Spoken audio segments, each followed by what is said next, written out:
When the world's leading companies need corporate direction or winning marketing strategies, they turn to our next guest.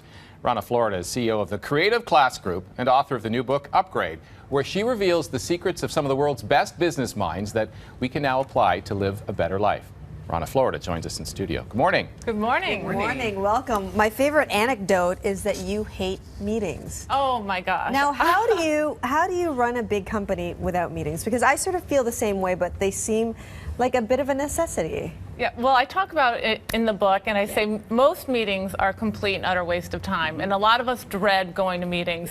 But I think if you're going to have a meeting, you must keep it under 60 minutes, and you must have an agenda, and you have to have next steps. Otherwise, what is the point of gathering a meeting in the first place? So a lot of organizations don't effectively manage meetings, and they just schedule the entire day back-to-back with meetings, so then you can never really accomplish your real work.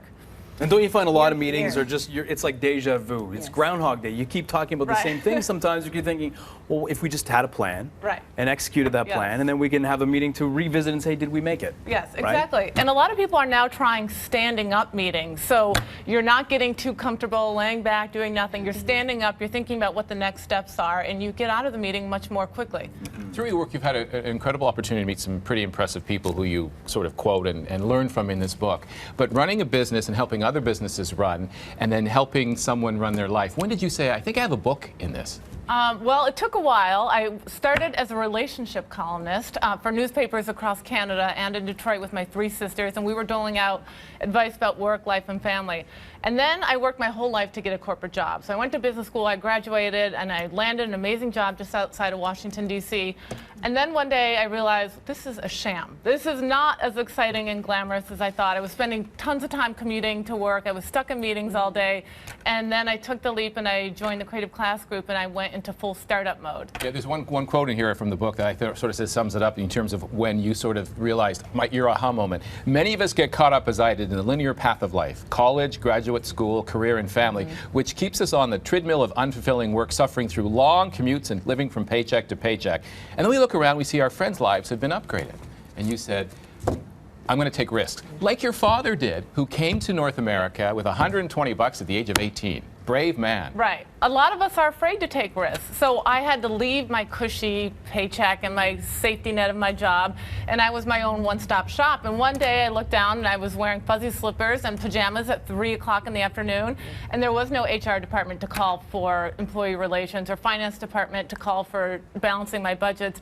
And I realized I'm my own one-stop shop, but I was so glad I took the risk because I learned so much as I grew and developed. So how do you talk to people and get them to change? Because I would imagine most people, their excuse is, look, I don't really have time, but I want to make things different. I want to upgrade my life. But how do you get them to do that? Well, the great thing is, so I started this column called in the Huffington Post called Your Startup Life, and I interviewed a number of people, not just successful CEOs and corporate executives and leading managers, but a graffiti artist, a rocket scientist, a star athlete, Andre Agassi, fashion designer, Tory Burch, even President Bill Clinton. And after about 30 or so interviews, I realized that they each had 7 common themes in common, and that's what I wrote about in the book. And there are these little steps you can take. It's not one big magic bullet that you can change your life tomorrow, but little simple things that you can put into place to upgrade your life. Now, Rana, do you find that there's a lot of confusing advice out there? Because I know as a woman, with the whole lean in movement, I think, do I lean in? Do I lean back in order to do well in my career? Do I balance work? What do I prioritize? How do you do it in your own life? Yeah, well, what I learned from these leading thinkers is a work-life balance. So it's not these separate silos of going to work and then having little time for family and little time for yourself, but finding a way to integrate the two and making them all work together. I know that Nellie Furtado gave you some great advice about failure. Oh yeah, she looks at failure as a time to regrow and learn and regroup and take a time to reflect. And a lot of people think of failure as a terrible black mark, and they're afraid to take chances and they're afraid to take risks.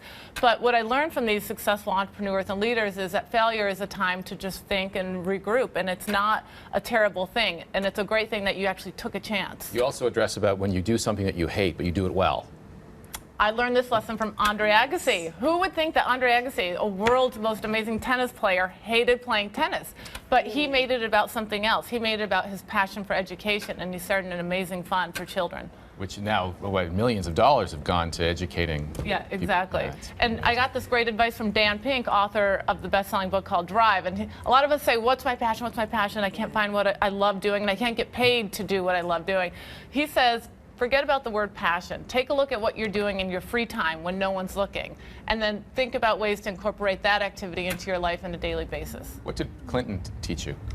He's amazing. His first lesson on leadership was as an entrepreneur selling comic books in a grocery store at the age of 13. And he said he was empowered through that offer of learning to have leadership in his own life at the age of 13. What's the greatest change you've made since putting this book together, or in putting this book together? I just think that taking these tips and putting them into effect in every part of my life is amazing. And I think time management, one thing that I learned from everyone is how fiercely they protect their time. And so I distilled that there are only 3 things to do with your life. Have fun. So everyone's definition of having fun is completely different. Be productive, work on yourself, go to school, work on your job, and give back. So giving back gives your life a sense of purpose and meaning, and being productive gives you a sense of accomplishment. So those 3 things and balancing those 3 things. And who doesn't love an upgrade?